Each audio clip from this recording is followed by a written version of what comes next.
Hi, I'm Tim McKay. Join me in this video as I discuss remote ID with the FAA, where we are, and what the next steps have in front of us for this important program for RC model aircraft. Let's get to it.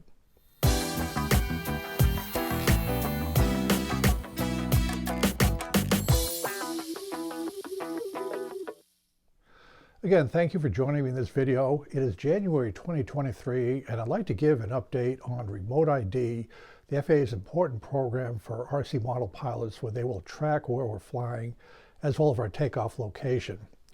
I published a video about a month or so ago on is remote ID legal? It was a very popular video, got a lot of views. The short answer is there was a court case brought before the FAA on remote ID. It challenged the entire concept on privacy grounds, that by broadcasting where the model was, you gave up privacy. The case was decided in favor of the FAA. The plaintiffs lost it, saying that when you're flying in the National Airspace System, you don't have a right to privacy. It's like driving on a public highway, attending an NFL football game. You just don't have a right to privacy. So for right now, the remote ID rule is being implemented at the manufacturer. I'll say this a couple times through the video. There's nothing, I repeat, nothing we have to do as modelers with remote ID until it becomes implemented on September 16th, 2023. That's 9 months from this filming.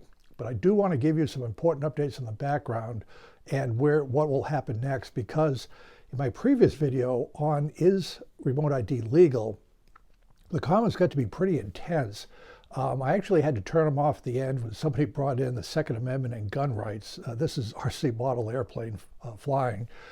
We can have a conversation. I'm happy to answer any of your questions with the comments, but let's just keep it conversational, if you will. Think of myself as Walter Cronkite. I'm simply reporting the news on this. There are some valid concerns in the FAA on airspace intrusion with drones. I will go over that factually in this video. But again, I'm just reporting the news because the more we're informed of this, the better able we are to deal with it. By the way, for our younger viewers, if you don't know who Walter Cronkite is, just go ahead and Google him. He was a newscaster. The other thing I want to point out that came out from my earlier videos on the legality of remote ID is a lot of viewers were talking about their right to fly a RC model airplane. And when I say drones, for the FAA, whether you're flying a quadcopter drone or a fixed-wing model airplane, they're small unmanned aircraft. They consider them the same. But the focus on all this really is the prevalence of ready-made drones. And you'll see the FAA use the term drones a lot on their website. But the thing I want to point out is we as modelers, as citizens, we do not have a right to fly. A right is something that can't be taken away except through court processes. Flying is a privilege. If we obey rules, we're allowed to do it. If we don't, that privilege can be taken away. Think of flying same way as driving a car. You have a privilege to drive a car, but if you violate rules, driving while drunk, for example, that privilege can be taken away.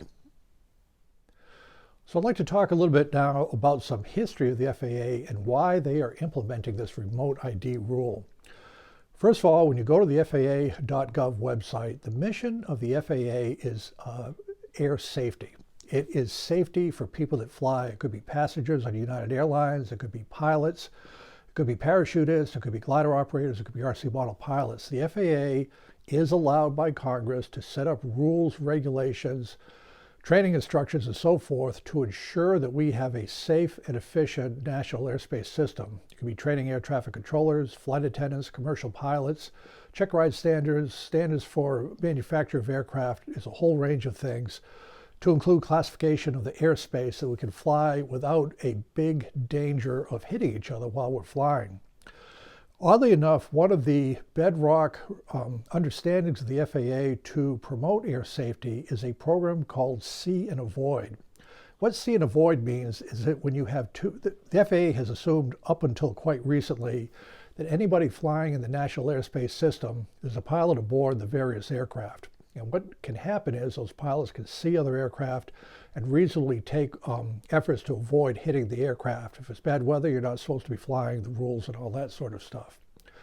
And so See and Avoid is a pretty good concept to allow a surprising amount of freedom of operations. For example, when I was a flight instructor at Honolulu International Airport for 3 years, We would fly out of Honolulu International Airport. That was a mix of Boeing 747s under instrument flight plans with our Cessnas under visual flight rules. We were allowed to mix. We were obviously trained, talking to controllers, but see and avoid was a premise that allowed that to work. The problem is with RC models and especially drones, there are now aircraft that can fly a lot of different places in the National Airspace System. They're small, very hard to see. But most importantly, there is no pilot on board the small aircraft to see and avoid other aircraft. It just that whole thought process to help facilitate safety is not in place with no pilot on board. So the question comes up, well, why are we dealing with remote ID now? It's just the rule was put in place about 2 years ago. It's going to be implemented here soon, September 16th, 2023. Why now? We have been flying RC model aircraft since 1960. What changed now over the past 60 years? So the following is just my opinion, somebody who's been flying since then and has studied the industry. Was back when RC model airplanes first flew in the 1960s, practical RC model airplanes. They were gas-powered airplanes, fairly big, fairly complicated, and guys and gals that flew them flew from club airfields. You needed a runway, needed support of other people. We just tended to fly from our club fields. And we always kept visual sight of the models because we had to control them. We had to fly the RC models. We would stay under 400 feet, which was then the maximum altitude. Generally speaking, manned aircraft don't go below 500 feet unless they're over sparsely populated areas. And there was a crude form of see and avoid. The FAA just kind of let it be. They didn't bug us too much, and there wasn't too much of a problem because we would stick to our local airfields for flying. All that's changed now with the prevalence of ready-made, very capable drones. Somebody can buy a drone for not a lot of money, be flying very quickly with electric motors, and they're in the National Airspace System. Until the implementation of the FAA trust test for recreational flyers, there's literally no training required of anybody. So now you have UAV drone pilots flying in the National Airspace System without any idea of what the airspace is, and they go to places they shouldn't be. The other thing that's driving this, and again, this is my opinion, but I think is correct, when people would fly their fixed-wing RC models, helicopters, they tended to fly them to watch them fly. We enjoyed taking off, maneuvering, and landing. That was what we did. The drones, to a large extent, can fly themselves. There's not a lot of difficulty to fly a drone. And they can go long distance. They can go out of sight, depending on the equipment on the drone. But the key differentiator with the drones is, by and large, the vast majority of drone flights are to collect imagery, either still pictures or video pictures. That's why you have a drone. There are some gorgeous pictures these drones take. I admire them every time I see them on TV shows and on YouTube, but there's a lot of imagery, and people, the drone operators, without being aware of the airspace, can very easily fly into controlled airspace. Remember, as UAV operators, RC models, or drones, we cannot fly into controlled airspace unless we have permission from the FAA. There are various apps that can do that, not the subject of this video, but the minute you fly into controlled airspace without permission, you have a problem. So let's take a look at the FAA website, the portion of the website that discusses drones. We'll go over drones in general, and then there is a series of data sheets, spreadsheets, on drone sightings. These are actual reports of drones flying where they shouldn't be to the FAA. It's this information that is causing concern and really is the reason we have remote ID. You'll see that it's fairly consistent. They have the spreadsheet in 3-month increments. I will show you the increment of the last 3 months, October through December 2022. And there's about close to 272 airspace incursions. It's about 100 per month of drones not being where they should be. And these are just ones seen by airplanes. There are airliners, a jet aircraft, a private aircraft, of where the drone shouldn't be. This is just absolutely concerning to the FAA. That's the impetus for the remote ID rules. So let's take a look at those pages, and then I'll give a further discussion on the spreadsheet. This is the page on the FAA website for drones. It says the future of aviation is here. FAA collaborates with industry to try to figure out how to do this. You have Getting Started, section for recreational flyers, certificated remote pilots, that's part 107, and public safety and government. The public safety and government are instructions to law enforcement, what you do, what you can't do, what the FAA would like you to help with if you see some sort of drone accident or breaking the law. So they talk about understanding your authority, handling sightings reports, handling complaints. They have a law enforcement video series, FAA penalties, even a law enforcement checklist, detect, report, observe, notice, execute. This is the page of the UAS sightings reports. These are actual sightings reported by pilots of RC models and drones in airspace where they should not be. And on the resources, you can see each link that you click on is 3 months or up to 300 sightings of UASs flying where they should not be. We'll take a look at one from October to December 2022. It has the date, the state, the city, and a description of who did it. Was it an airline pilot, a regular pilot, so forth, where the drone was. You can see that there are all sorts of places where they should not be. So again, there was about 272 drone sightings. This is just a very small sampling of it, but just as an example, on the 1st of October 2022, at Nashville Airport, there was a Gulfstream 4, reported a UAS, unmanned aircraft system, small. From the right side, 1,700 feet, 3-mile final for runway 2 center, no evasive action. In Georgia, a few days later at Atlanta, there was a CRJ-9, that's what I used to fly. 70 passengers and back, reported to UAS 500 feet below aircraft while inbound at 4,000 feet.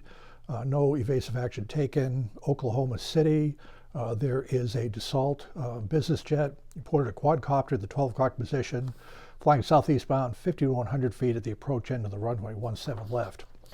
These are serious things. To be that close to an airport, and the drones are obviously have no permission to be there. They're not talking to anybody. They're very hard to see.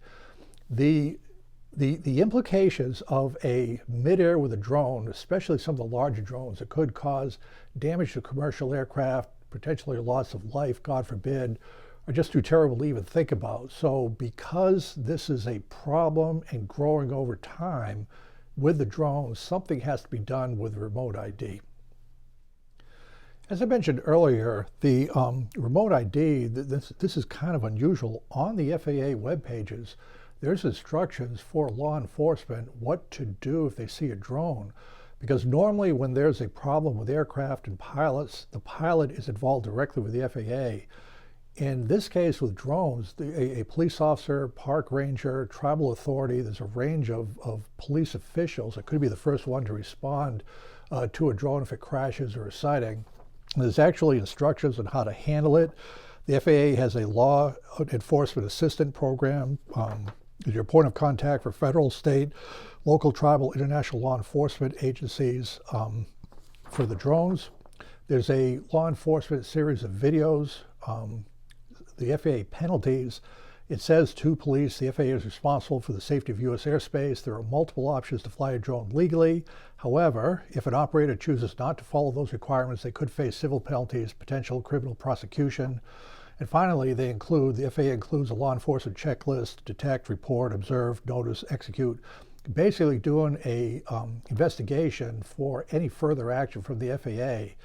And again, I know this is not what modelists may want to hear, but this remote ID, congressionally directed for the FAA to implement it, is a law enforcement mechanism so they can find out the identification of a drone, the location of that drone, and the location as best they can estimate where that drone took off for any further action against the drone pilot.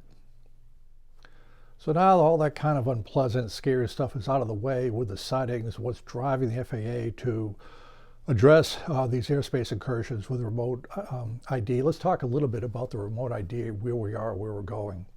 Again, I've got to emphasize there's a tremendous amount of activity happening in the background with manufacturers on remote ID.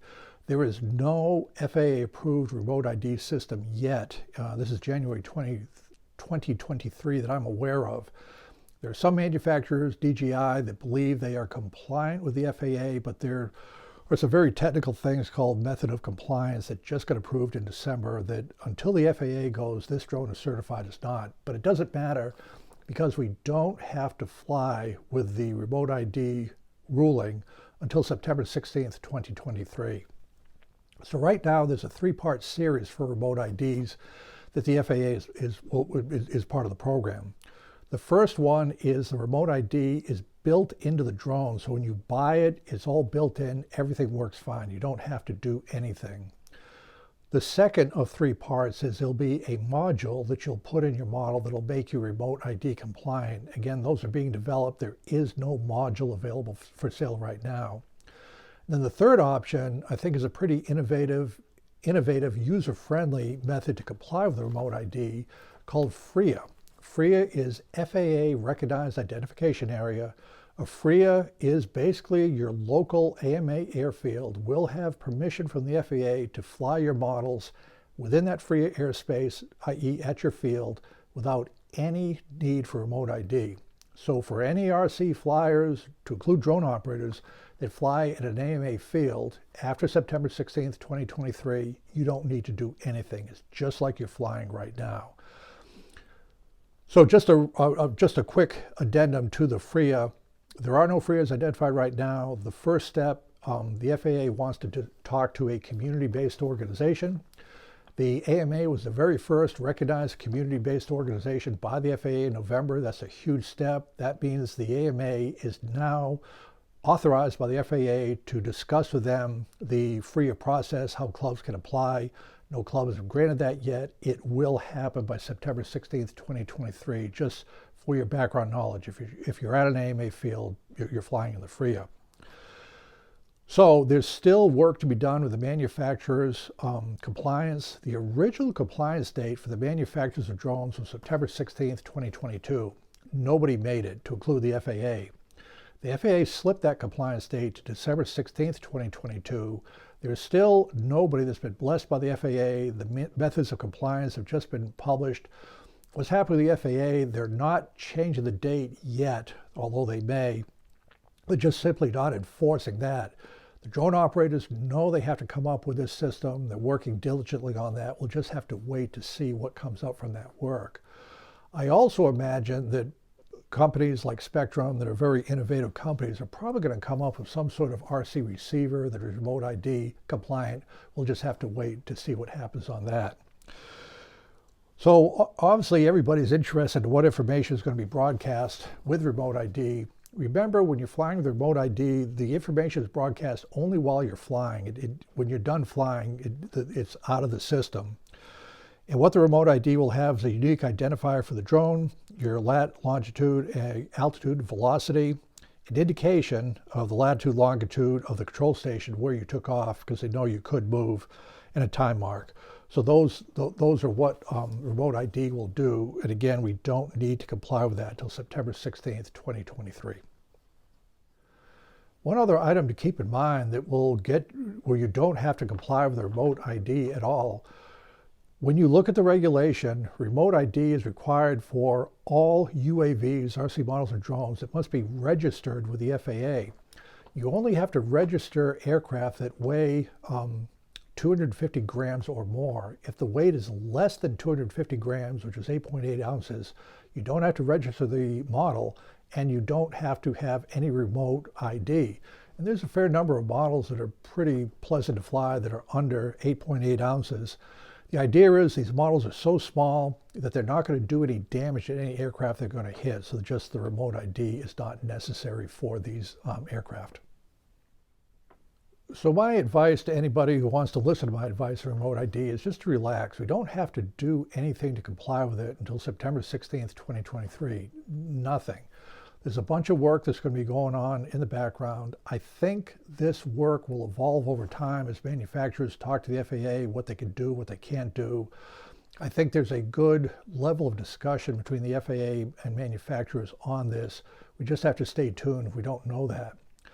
Keep in mind, though, that there are some very influential players in the national airspace system that are very, very interested in remote ID and making sure that remote ID is successful. Think the airlines, companies like FedEx and UPS. The airlines, from a safety viewpoint, want a viable remote ID process, and operators like UPS and FedEx, they envision business cases for drones, and they see remote ID as a necessary thing to allow the industry to properly mature and fly in the National Airspace System. So they're huge fans in favor of the remote ID. I would say probably the only people that are really opposed to the remote ID are hobbyists like us flying the smaller UAVs. So we just probably should keep that in the back of our mind. We've got some pretty stiff people on the other side that are in favor of the whole program. So in conclusion, we are the remote ID. There's nothing that needs to be done until September 16th, 2023. We just fly as normal. Industry is working very diligently on this. I believe they will come up with some sort of solution for this. It will be affordable. There are huge aspects of the industry that are in favor of remote ID, so let's just pay attention to what's going on. I look forward to making further videos as this develops with remote ID, and it's just where we are at this point in time with our models and flying in the National Airspace System.